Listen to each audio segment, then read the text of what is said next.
It's my honor and all of our honor to have before us the primary sponsor of this bill, Speaker Prieto. Speaker, welcome. Thank you, Chairman. Good morning, committee, and thank you so much, Chairman, for putting up this bill today. I think this is an important bill. It's an important time for Atlantic City, and this is something I was not looking to do as a bill. And again, first, let me apologize to all the members for the short time of trying to put together this bill. That were some of the thoughts and some of the compromises that I thought that needed to be, so everybody would be able to support this bill. And again, I know each and every one of you worked diligently since yesterday, and thank the staff that stayed here late last night to get it out, to get it to everybody. So everybody, it's a fair and open and transparent process. This is what we really want, and want to point out all the things. And first and foremost, anything I do is never written in stone. I'm always willing to compromise, and I've always talked about that. And we probably would not be here today if that would have been the route that would have been taken, that I was willing to try and work to see where we could get to something that everybody can live with. But I want to just, and I normally am not long-winded, so that's one of the things that I want to tell everybody, but I may take a little bit more just to give some ideas of what this bill and where it came from. Because this bill, at the end of last session, there was a bill to look at it, and I said my caucus, and it really, with process-wise and the transparency and procedurally, a lot of the members had a lot of difficulty, so it was never taken up, never really discussed.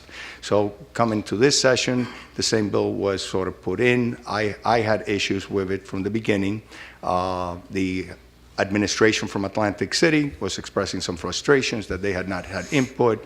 I met with them, and after that meeting, there was some type of a compromise, which I'll point out to everybody, and everybody knows I was not invited to a press conference, but that's fine. I tell everybody I hang my ego at the front door when I come here to work, so that's fine. But the thing that was said, the old bill was being ripped up, not going to be heard in committee that day. There was going to be a compromise, and we were all going to work on it. I put a statement out that day that I was happy to see that both, the Senate President and the Governor actually did what I did, talk to the governing body. And the only thing that was of concern to me, and I put forward that, collective bargaining and civil liberties were things that, I would have concerns with in any bill. So I put that on the record way, way before. There was subsequent a couple of meetings that our staffs met with the governor's office, the Senate, and the Assembly, and the governing body. And none of our suggestions were taken into account. I'll let the Atlantic City administration talk on their behalf, what their thoughts were on their input. So it's not that I was opposing the bill, is that I wanted to make it a better bill. A bill that actually took everything into account. Met with many groups that came to see me, and we were taking everything into account to see how in this great democracy that we live, that I'm very proud to be here, and I'm in an exceptional position to be able to have a say to make sure we safeguard those. And there is self-governance that we want to make sure. But again, Atlantic City has a problem. The problem is from a long time. Marathon getting in. We're not going to sprint out of it. So we need something that we can do. For the last 5 years, it has been under control. We can't let it fail, because Atlantic City, even when we were going through the casino referendum, that with my friend Assemblyman Chris Brown will agree to disagree, whether it's a good thing or a bad thing, casinos in the north. I think it's a good thing because it'll help Atlantic City, because we need to protect Atlantic City. Saying that, we need to do something, and we need to do it now. But the state of New Jersey, and I'll keep saying, has the powers to let it be able to succeed. The state of New Jersey, along with North Carolina, are the gold standards for credit rating agencies for one reason, is that the state of New Jersey has the power to intervene. There was an article yesterday that Moody's put out that they don't feel confidence that the state will do things for other municipalities, and that is a shame, because the mechanism is there under Title 52. They've been under a memorandum of understanding for the last 10 years. When we talk about collective bargaining, I think that is a right people have negotiated in good faith over the last 5 years, inclusive with the supervision of the state. They have trimmed budgets, personnel, and they've done the right thing. Now, coming forward, when we hear that we can't just give them a credit card, we're not looking to give them a credit card. What was going to be given in the pilot bill is the same that it's now. It's going to be the same thing. So there's nothing they're getting carte blanche. They're getting an ability to come out of the woods, and they need that. And normally they ask, how far can a dog run into the woods? And the answer is halfway. Once you're halfway, you're coming out of the woods. So hopefully we're at that point that we're coming out of the woods. So hopefully this will be helpful. This comprehensive bill puts together what the pilot was, and it is a recovery for Atlantic City the way it should be. It should be limited to Atlantic City, because the state of New Jersey should not be in the business of running municipalities. We have our own house to keep in order.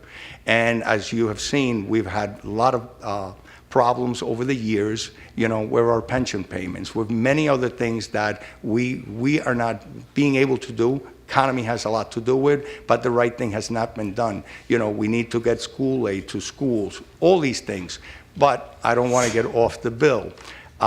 So put a bill together that encompasses that pilot. It helps that influx of revenues that they need today, but it also puts together a committee that is from the administration and the administration of the city. They would then put a plan in place. That plan would have benchmarks. They would get also additional powers of governance to begin with in order to help restructure debt and all the things that need to be done. But they would also, after 12 months, they would have to have a report, and that report, in a transparent fashion, would go to a special master to see if there's substantial compliance. If there is substantial compliance, you keep going. If there isn't, there's a trigger. Many other things come into play that were in the original bill. Over the next 12 months, the same thing happens. And those reports that are sent would be sent also to the governor and to the two presiding officers in both houses for clear transparency. And that committee would be open to sunshine laws, so that way, again, it would be all very transparent. If after the second year the benchmarks are not met, then most of what you would see in what that was called the takeover bill would actually go into effect. And I think everybody is okay with that, for the reason being it's not all up front. It gives an opportunity. It gives opportunity for the mayor and council to do their thing. It gives an opportunity for the residents of that town to have a voice in what they say. In the old bill, there was a statement, the state would be exempt from unfair labor practices, unconscionable. If the residents took up petitions to put a referendum, it would be advisory only.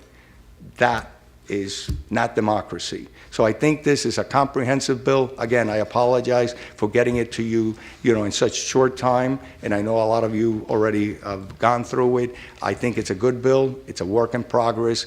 I give my word here, I'll put a voting session to get this bill up Monday, Tuesday, Wednesday of next week. I want movement, I want compromise, and I am always willing to make this a better bill. This bill is unique for a number of reasons from the Senate version. One is that it applies to Atlantic City alone.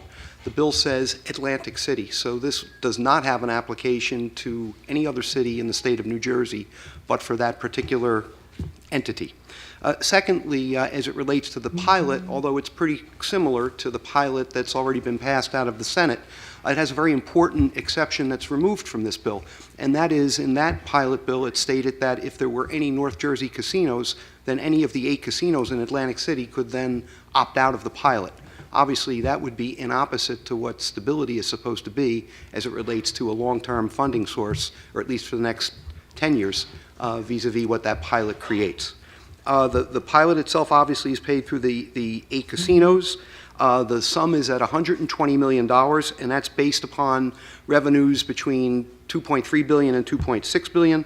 In 2015, the casino revenues were 2.6, so that should be about where we are. There's a separate schedule that talks about that number of that pilot going up or even going down based upon casino revenues as they come in on an annual basis. So it's fair to the property tax payer and fair to the city.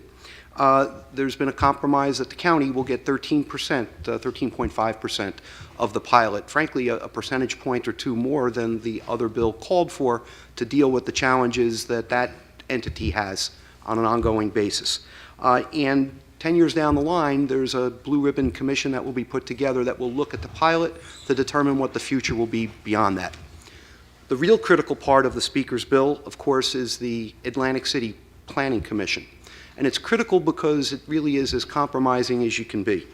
The mayor, who we'll hear from in a little while, and the city council president will be two members of that 5-person committee. The other 3 are directly in the control of the governor. One is the state treasurer. The second is the DCA commissioner, and the third is the director of the local government services division. So 3-2, if you will, as it relates to the administration, quite frankly, having the final word. That commission is going to put together, within 90 days, a plan. And here's the important words of that 5-year plan. Beyond specific fiscal goals, the end of the day at 5 years has to end with fiscal stability, sustainability, and viability on a going forward basis. Now, are we going to wait 5 years to see if that plan is working? Absolutely not. Because in the first year, if the benchmarks are not substantially completed, and the Supreme Court, through a special master, agrees with that panel of 5 that they haven't been, then the expansion, if you will, of the tools available to that to the state expand, and they include, if need be, to sell assets. Even there, though, there'll be a fail-safe that an independent public accountant will look at that asset sale, for example, the water utilities, and if they believe that it's fair and reasonable, they'll recommend it, and the last person to have control is the governor. The governor can say yay or nay at the end of the day. And if after year 2, the next level, if you will, of the goals are not being met, well, then we get to the point where, no holds barred. We could look at collective bargaining agreements and other components of any contract that's out there if they need to be suspended in order to get to that goal. So that 5-year goal isn't a matter of if it will be achieved. Oh, it will be. It's just a matter of how it will be achieved. And it sets forth a very specific parameters, opening everything up, giving the governor the control, and getting Atlantic City to where it needs to be. So I think the bill is, in my opinion, I'll vote in a little while, but something that is viable and everybody gives a little bit, and I'm proud of the bipartisan way in which this is being put forward. This is so complicated, and it all centers around the gaming business and the ramifications of the loss of revenue in Atlantic City and the potential of gaming in North Jersey. What concerns me and what is important about this is the fact is that this bill can lay the foundation for a template for the future, not only for Atlantic City, but for any community that faces a similar loss of huge revenue. So this is an important moment in terms of the future of the state of New Jersey. We're very emotional one way or another about this, but the fact is this bill helps us have a vision about how to deal with the disinvestment or collapse of industries in towns where they're heavily dependent on that type of revenue. So that's what I want to say. Thank you. I just wanted to say how thankful I am to the people who testified here today with such passion, such eloquence, and such compassion to the men and women of Atlantic City, and I vote yes. I'm going to vote yes on this bill. We have to recognize that democracy is not efficient. Democracy is bringing people together to resolve a problem, bringing together the stakeholders, in this case, the police, the fire, the employees of the civilian employees of Atlantic City, and the residents. They're all at the table to resolve this problem. This bill, A3614, does that. We are not an autocratic society. We don't just charge into a place and take it over. It's about fixing a problem collectively, and that is what this bill does.